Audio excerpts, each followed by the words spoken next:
Nakakatakam naman talaga ang bagong pitas na dragon fruit. Pwedeng ikaw mismo ang mamitas at pwede rin naman kumain ka na lang. Bukod sa pagkain, meron din itong overlooking view ng fruit farm. Kung nasaan ito, tara, ituturo ko sa inyo. Ito nga ang Macarius Fruit Farm. Madadaanan mo ito going to Alta Vista. Concrete naman yung road at 25 pesos lang yung entrance. Below 1 year old is free and open sila from 6 a.m. to 6:30 p.m. Meron nga sila ditong bridge that is made of steel with the overlooking view of Dragon Fruit Farm. Pag season na yung dragon fruits, pwede ka nang mamitas dito at your own risk. Napakalawak nga ng kanilang fruit farm at may mga benches and tables din sa paligid. Meron nga silang dalawang steel bridge, guys. Yung mga puno sa dulo na nakikita nyo, mga rambutan yun, lansones, andorian, at saka may mangga.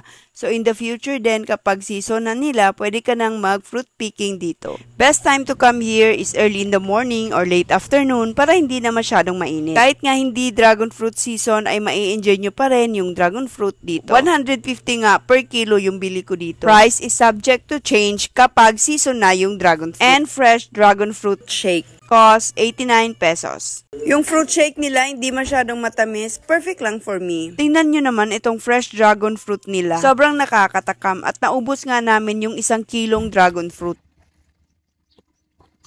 Macarius Fruit Farm is located at Purok Orchids, Alabel, Sarangani Province. Madadaanan nyo ito kung papunta kayo sa Alta Vista de Gonzaga. Open sila on weekend, weekdays, at kahit holiday. So guys, I hope you can visit Macarius Fruit Farm to support local and also to support tourism of Alabel, Sarangani Province. Thank you for watching. This is Gracia. Follow me for more. Next on my vlog is Alta Vista de Gonzaga. Meron palang swimming resort dito sa Alabel kung saan may playground yung pool. Malinis dahil flowing yung tubig at higit sa lahat, windy at relaxing yung environment.